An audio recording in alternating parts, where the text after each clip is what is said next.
Selamat datang ke Kudrat. Kita orang High Council kamu. Dan aku Kaha, Kapla High Council. Dekat sini korang semua akan dipuli, diketuk dan ditara. Kau cakap Kapla je. High Council. Okay, Shivan. Shivan pernah nampak sudah ke drama High Council ni? Of course lah bro, satu Malaysia tengok drama High Council tu. Betul juga kan? Sebab drama ni baru-baru ni dia viral dekat hampir setiap social media kan? Betul, paling viral di TikTok. Ya, betul. Dan Shivan tahu tak sebenarnya drama ni adalah kes sebenar yang pernah berlaku di negara kita? Oh, kes sebenar. Tak tahu pula.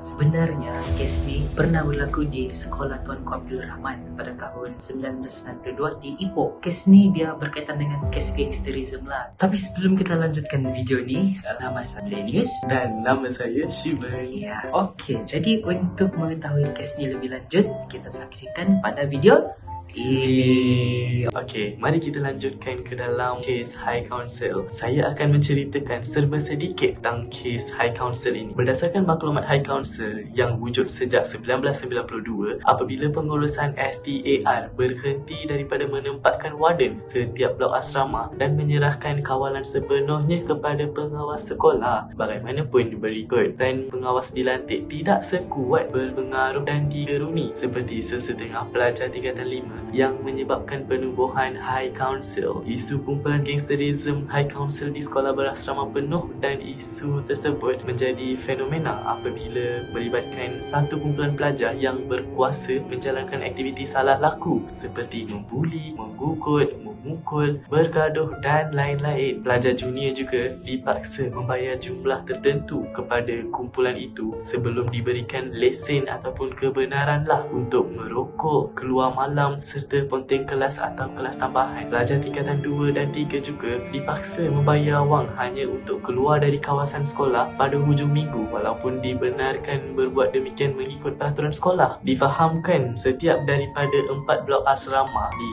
sekolah itu mempunyai 5 anggota High Council yang kesemuanya 20 orang High Council tanpa sebarang hierarki setiap tahun. Semua anggota kumpulan High Council itu pelajar tingkatan 5 yang terbaik dari segi pengaruh, populariti dan kekuatan fizikal. Jadi saya sudah menerangkan serba sedikit tentang kes High Council. Sekarang kawan saya Lenius akan menerangkan tentang apa itu gangsterism. Okey, jadi sebenarnya apa itu gangsterism? Gangsterism ni ialah sekumpulan orang yang melanggar moral masyarakat dan bertingkah laku yang melanggar peraturan dan undang-undang. Dan bagaimana pula dengan konsep gangsterism ni? Sebenarnya kumpulan gangsterism ni dikenali sebagai samseng, progol, kaki ponteng dan lain-lain. Antara kes keganasan yang berlaku ialah mencuri, memeras ugut, barang kemas atau wang, berbahasa kasar dan menakut-nakutkan serta memukul pelajar. Okey, jadi macam mana hal ini boleh berlaku? So, faktor utama permasalahan ini adalah kalau kita lihat semula melalui kes tersebut, ia berlaku disebabkan oleh pelajar diberi autoriti untuk mengawal sekolah, disebabkan oleh pengurusan STAR berhenti daripada menempatkan warden di setiap blok asrama dan menyerahkan kawalan kepada pengawas sekolah. Bukan itu sahaja sebenarnya, tapi terdapat faktor lain juga yang menyebabkan gangsterism ni berlaku, seperti pengaruh rakan sebaya di sekolah. Pelajar ni mereka mahu menunjukkan kekuatan terhadap pelajar lain, mahu mencari perhatian orang ramai dan lain-lain. Hal-hal seperti ini boleh mendorong pelajar untuk terlibat dalam gejala gangsterism. Okey, jadi saya mau pergi tandas dululah kawan saya yang akan menerangkan apa kesan-kesan kepada diri dan juga kepada orang lain lah daripada masalah ini. Okey, jadi saya pergi tandas dulu. Tidak sudah, bye. Jadi saya akan menerangkan tentang kesan gangsterism kepada diri sendiri dan masyarakat. Kesan kepada diri sendiri. Kesan pertama ialah masa depan remaja tersebut akan terjejas.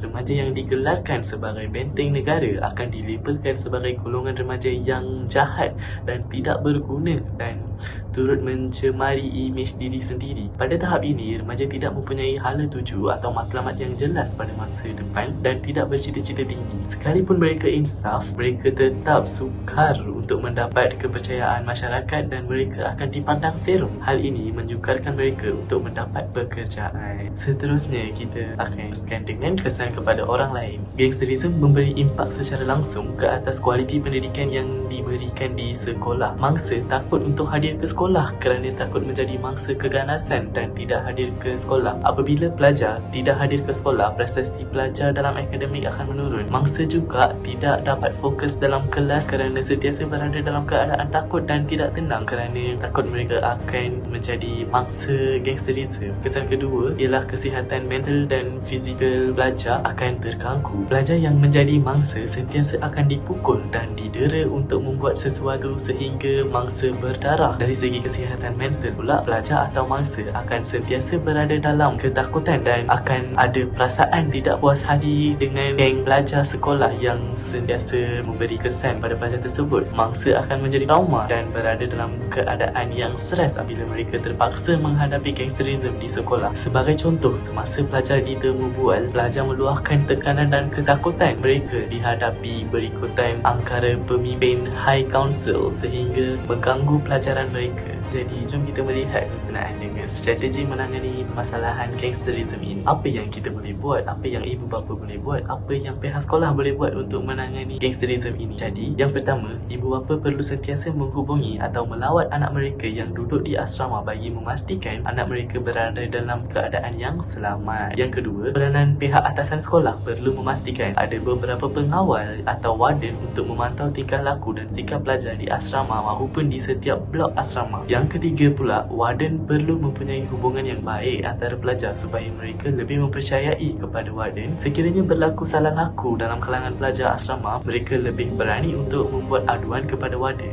Yang keempat, pihak atasan sekolah perlu sentiasa bekerjasama dengan warden bagi menyelesaikan apa-apa isu yang berlaku di asrama. Okay, jadi sekarang kawan saya dah balik dari tandas, jadi dia nak sambung tentang pesanan kepada diri sendiri dan pesanan kepada masyarakat.